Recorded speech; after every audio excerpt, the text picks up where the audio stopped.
Hello, my battalion and viewers. I'm the Knight of Arcane, and today we're looking at some more Monster Prom monster swaps, as voted on by Patreon.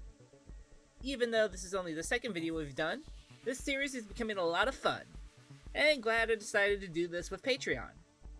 Anyways, let's check out the Monster Prom swaps, shall we? I knew whenever I was going to do Zoe, I had to think a bit about what we would turn her tentacle hair into. While we could have obviously still done normal hair for something else, I feel like I wanted to also do something that was still unique and different, like how we have Vera and her snake hair. So when thinking about the swaps, I was thinking of what other hair there are, and I decided to turn Zoe into a ghost. With all the tentacles, we can do the wispy, ghostly things that is like Polly's ponytail, and make an interesting silhouette inspired by Zoe's tentacle hair. There was definitely a few parts that were a little harder to figure out how I wanted to do, especially the little parts that are in the front. And there was also some parts with the eyes, trying to figure out how I wanted to do them that felt like it was a little hard to do at times. I also decided to add a bun. I forget which hairstyle of Zoe's this is inspired by. I think it's a ponytail one that she gets in Con, that I technically also look at in our next drawing, but decided to just also add the little bun because it felt a little empty up there. And while I probably could have put some more strands, I wanted to just also put something else there. The outfit is partially inspired by one of her default outfits in the game, though I went with a low-cut sweater instead of a blouse, I'm pretty sure what it is, and went with some more darker colors and a tan. I think I was going to put something on the shirt, but I didn't have an exact idea.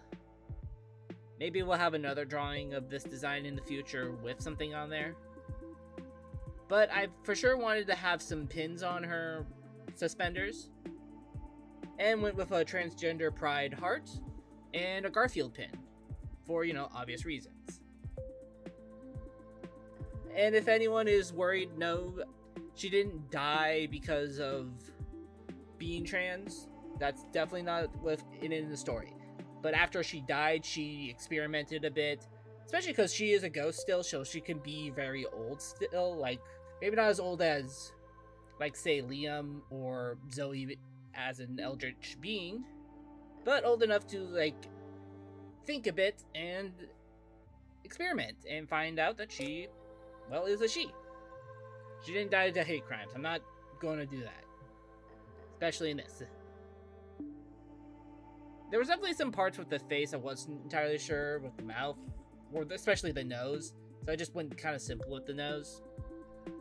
And the colors are very Coven inspired in a way, and all the ghosts seem to have just that same blue color. I could have tried a different color, maybe a purple or green, but they only showed a blue used for ghosts. Maybe I should have gone with a different blue, but I think it worked out in the end. I know the eyes should have also been that same blue, but I wanted at least a little bit of difference. Maybe it can have something with like how the Sims ghosts are different colors depending on how they died. Maybe that's why this one has purple eyes. Who knows? Try to stick with the normal shading style, though still mixed it with my own. And still had like that shade part of half the head that I think works together. Overall, I'm really glad with how this ghost Zoe came out, and hope you do too.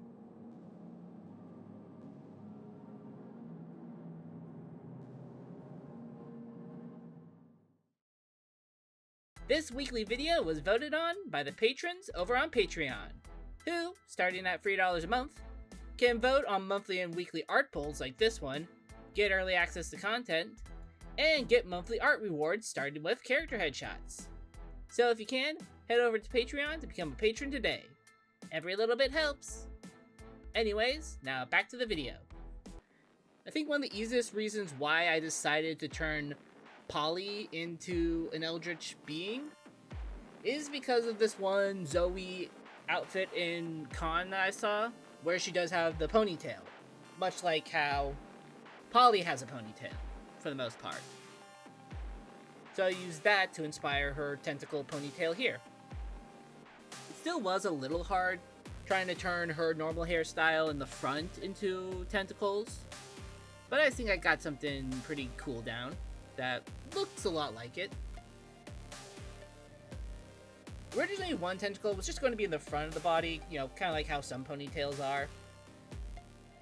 Then I might have gone a little pervy with how the placement goes, but it also makes sense, I think, with, you know, a lot of stuff with Polly. And I think it fits with Monster Prom's humor. So yeah. I didn't want to just put eyes and mouths in the same spots as they are on Zoe. So I put another eye in the hair off to the side, along with a side mouth. It feels inspired by something, I just don't know what off the top of my head. There's an eye on the side of her stomach, one on her tentacle, and on the side of the leg, like Zoe's. And then also, I put a mouth on the other leg, and where the chest eye would be for Zoe, but I put a mouth there to be, I think it could be funny. There's definitely a little few considered pervy ideas that could also be there for it. I found this jacket that Polly wears sometime in Road Trip, and really wanted to draw it, because I thought it looked cool. So I did it with some changes, partially because I couldn't tell what colors I really wanted to use for it. So in the end I used a blackish color and yellow, kind of like one of her jackets that she has in Prom, to make something that I think looks really cool and I would wear, even though yellow is not usually my color.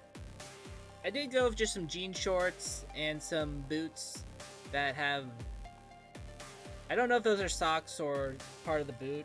I'm probably going to say part of the boots.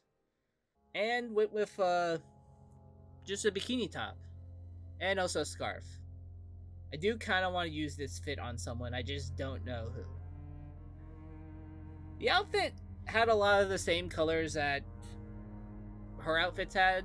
I used like a red, inspired by one of her Hawaiian shirts that she has wrapped around her waist, and try to do like a flower pattern on it, like it too. And then just went with some jean color shorts. The skin and hair were a little more tricky. I didn't really want to do blue, but I for sure didn't really want to do purple, especially since Zoe is that same blue that Polly already is as a ghost. So I for sure didn't really want to do a color swap automatically. I do try to keep the colors somewhat consistent a little bit if I can, and when I can. So I went with a more aqua teal blue for the skin, and then like a darker teal for like the tentacles. And I do think it's good. I think it works really well. It does remind me of my Water Genasi Monk Warlock I did for a campaign, who has skin tone that is very much the same color, more or less, and hair of a similar color also. I just think it's darker than this, and I find that actually really funny, but I think it works. The eyes were a little bit of trouble trying to do the multiple lines that are you just used in it, but I got something to work in the end. We got Polly the Eldritch Party Horror, or something like that. I think Zoe already talks about stuff with like affecting people's minds so they become a little crazy. So it's just the same with Polly, but in a way that's supposed to cause people to, you know, party. Polly might not be considered the Eldritch Cutie here, but she sure is an eldritch hottie.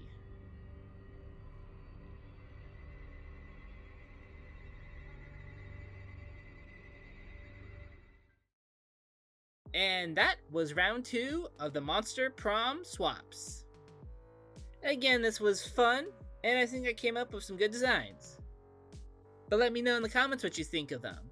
And if you want to see round 3 happen sooner, then feel free to join the Patreon and vote for the next video. And if you liked what you saw, then leave a like and subscribe to join our growing little Arcane town to be in the know of future videos, updates, and events. Anyways, thank you for watching, and I'll see you all next time. Later.